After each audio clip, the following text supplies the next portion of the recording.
I'll cleanse you with fire. In every battle I face the darkness, I'm the invincible hero. Revival of an ancient war. Kaijia Yongshi Xing Tiaan. Hello and welcome to Earth Alien ProtoMet. Years ago, I talked about the first season of Armor Hero, or Kaijia Yongshi. It took a while, but I'm finally come back to this Chinese tokusatsu franchise, as today I'll be taking a look at the second series, Kaijia Yongshi Xing Tiaan, or Armor Hero XT. As I watch the English dub of this series, I'll be using the English terminology in this video. Anyway, let's get to it.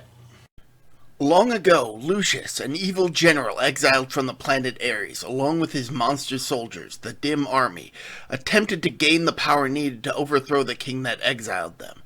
This led them to Earth, where they were ultimately defeated by armor heroes from Ares that had left their morphers in the hands of humans. In the modern day, 3 young men who inherit the morphers must fight to prevent Lucius from regaining his physical form by battling against the resurrected Dim Army as the current Armor Heroes. Armor Hero XT is considered by some to be the best entry in the Kaijia Yongshi series, and I'm inclined to agree. Granted, I haven't watched all of the other seasons. I'm working on it. There is still conflict between the Armor Heroes as in the first season, as the trio have conflicting personalities rather than finding themselves on opposing sides of the conflict.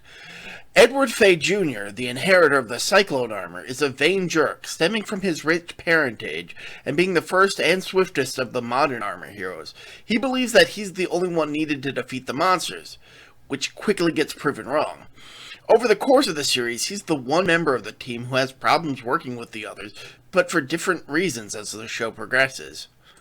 He often finds himself butting heads with professional gamer Jason Gang, the current wearer of the Terra armor. As an armor hero, he's physically the strongest, but he lacks grace and agility, and is very quick to anger. He's also the one hero who loses possession of his armor's morpher the most often, as it's mostly due to his lack of respect for the responsibility that being an armor hero entails. Finally is the armor hero known as Tim, a delivery man who, after being fired from his job as a delivery man, decides to open up his own delivery service. Though he probably obtains his morpher first, he's the last of the trio to embrace his role as the bearer of the pyro armor. But once he does accept the role, he basically becomes the leader of the team, as his dedication to being a hero and working with the others is stronger than the other two, doing his best to balance out the faults of his allies. Aiding the team are Alice, a girl who inherited mystical powers from her ancestors. She can sense the presence of monsters as they revive from the ancient tower housing the sealed creatures, and can telepathically communicate with the armor heroes to guide them to where to find their enemies. She's still inexperienced and has much to learn, but thankfully her grandmother appears from time to time to help guide her in strengthening her powers, and often providing guidance for the team as a whole. There's also Bushido, a martial artist who helps train the armor heroes in order to help them unlock the hidden powers of the armors. While he is quite adept as a teacher, outside of this role he's rather goofy and awkward, providing a good balance of helpful and hapless. Finally, there's Yoshi, a girl who the heroes meet who quickly takes a liking to Tim, becoming the first of his employees after opening his delivery service. But there's more to her than meets the eye, as it quickly becomes clear that she harbors a dark secret that even she may not be aware of. And she's honestly my favorite character in this show, which isn't meant to undermine the other characters, who are all pretty well written. While it isn't brought up much, this show is actually a sequel to the original Armor Hero, as a major villain from the interim movie, Armor Hero Emperor, returns as a major character, now going by the name Paul Ba, tied the fact that he was said villain. On his own, Paul is a rather comedic character and a source of quite a bit of the comic relief for the series. But he also winds up being the vessel for General Lucius, the cold and calculating alien commander who spends the majority of the series as a spirit that occasionally possesses Paul whenever a face actor is needed. Lucius is even willing to actively manipulate his own subordinates to further his sinister plot, making for a truly despicable villain. To his credit, Paul's actor, Liao Xiaochen, does a pretty good job at playing both comic relief and villainous.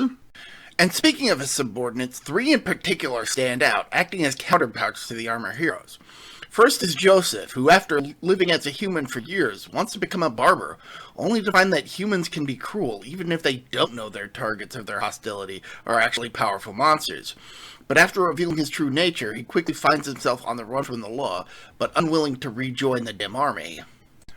His closest friend is Cuss, who kinda looks like Jontron from his early days.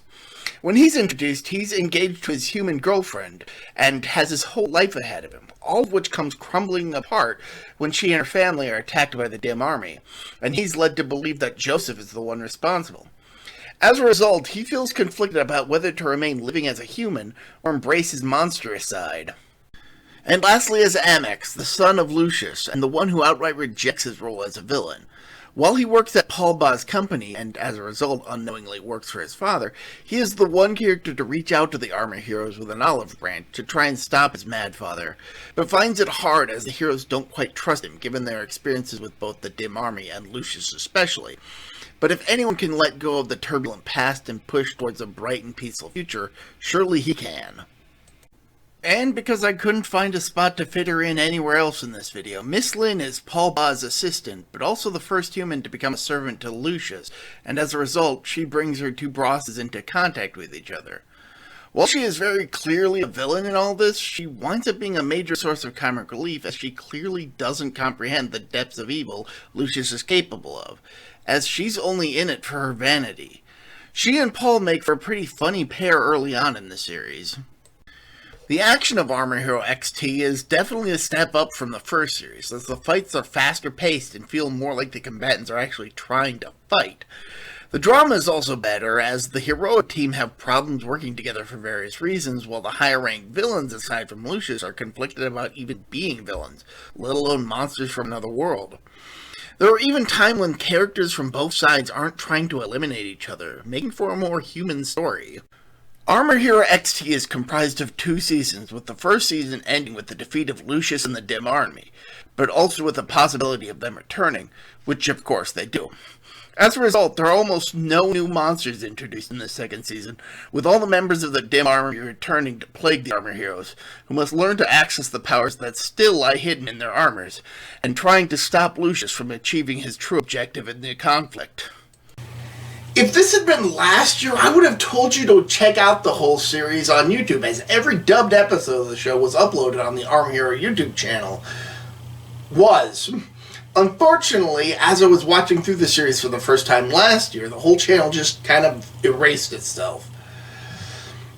You can still find the show and the first season of Armor Hero if you know where to look. And I recommend you do so because Armor Hero XT manages to surpass its predecessor, making it well worth watching. Until next time, I'm ProtoMet. See ya.